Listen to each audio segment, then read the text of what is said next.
अगर तुम अपनी दुनिया को बदलना चाहते हो तो उसका सिर्फ एक तरीका है, अपनी नजर को बदलो।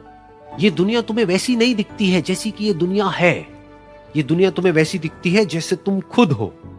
जिसकी नजर जैसी है उसके लिए ये दुनिया वैसी ही है। एक बार की बात है, एक बहुत बड़ा नेता एक साधु के छोटे से आश्रम में गया, क्योंकि उसने बहुत सुना था उस साधु के बारे में, और उसके मन में आया कि मैं एक बार जाकर के देखता हूं कि लोग इतनी तारीफ क्यों करते हैं उसकी। तो जब वो उस आश्रम में गया तो वहां पर एक छोटा सा कमरा था जहां पर एक कालीन बिछा हुआ था। वहां पर कुछ लोग बैठे हुए थे नीचे और साधु जी सामने बैठे हुए थे। कुछ सवाल जवाब चल रहा था। तो जैसे ही वो अंदर गया, वो अकेला नहीं था, उसके साथ में 4 बॉडीगार्ड्स भी थे। और उसको ये आदत थी कि जहां पर भी वो जाता था लोग अपनी जगह से खड़े हो जाते थे, उसकी तरफ देखते थे, हाथ जोड़ते थे, अपना सर झुकाते थे। लेकिन यहां पर ऐसा कुछ भी नहीं हुआ। साधु ने उसकी तरफ देखा तक नहीं, क्योंकि वो साधु किसी के सवाल का जवाब दे रहे थे। लेकिन नेता को इस बात पे गुस्सा आ गया। नेता को लगा कि ये मेरी बेइज्जती है।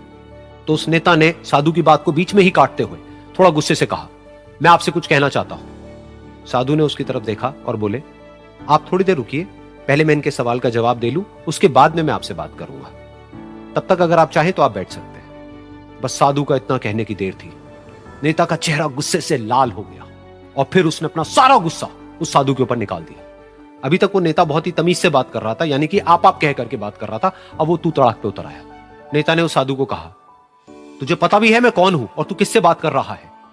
साधु ने उसकी तरफ देखा और कहा, मुझे इससे कोई फर्क नहीं पड़ता कि आप कौन हैं, लेकिन आप जो कोई भी हैं, अगर आप चाहते हैं कि मैं आपके सवाल का जवाब दूं या आपसे बात करूं तो आपको कुछ देर रुकना होगा। और साधु के ये कहते ही नेता गुस्से से पागल हो गया और वहीं सबके सामने चीखने चिल्लाने लग गया, अब मैं तुझे तेरी असली औकात दिखाऊंगा। तूने मुझसे पंगा लेकर के ठीक नहीं किया है। तुझे पता भी है मैं तेरे बारे में क्या सोचता हूं। साधु ने फिर से उसकी तरफ देखा और बड़े ही प्रेम से कहा कि मुझे इससे कोई फर्क नहीं पड़ता है कि आप मेरे बारे में क्या सोचते हैं। आप जो चाहे वो मेरे बारे में सोच सकते हैं। फिर उस नेता ने बोला कि तू चाहे सुनना चाहता है या नहीं, लेकिन मैं तुझे बताऊंगा यही सबके सामने कि मैं तेरे बारे में क्या सोचता हूं। तू एक बहुत ही घटिया इंसान है। तू कोई साधु नहीं है, तू एक ढोंगी है, पाखंडी है, और यहां पर जितने भी लोग बैठे हैं उन सबको बेवकूफ बना रहा है। तेरा बस एक ही मकसद है कि इन लोगों की जेब में जितना भी पैसा है वो सब तेरे पास में आ जाए। तू अपने फायदे के लिए इन लोगों का इस्तेमाल कर रहा है और अब मैं तुझे नहीं छोड़ने वाला। तेरा पर्दाफाश करके रहूंगा पूरी दुनिया के सामने। लेकिन उसके इतना बोलने के बाद भी उस साधु के चेहरे पर हल्की सी मुस्कान बनी ही रही। ये देखकर वो और तिल मिला गया और उसने कहा, अब बहुत हुआ, अब मैं यहां 1 मिनट भी नहीं रुकने वाला। लेकिन अभी भी तेरे पास में मौका है। अगर मुझसे माफी मांगनी है या मुझसे कुछ कहना है तो कह सकता है। इतना सब होने के बाद भी साधु बिल्कुल शांत था और उनके चेहरे पर एक मुस्कान थी। उन्होंने अपनी आंखें बंद कर ली। फिर साधु ने अपनी आंखें खोली, हाथ जोड़े और कहा कि मुझे आपसे कोई गिला शिकवा नहीं है। मेरे मन में आपके लिए कोई भी गलत ख्याल नहीं है।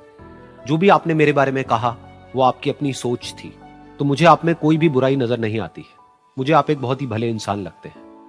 और साधु के इतना कहते ही नेताजी का दिमाग 7वें आसमान पर पहुंच गया।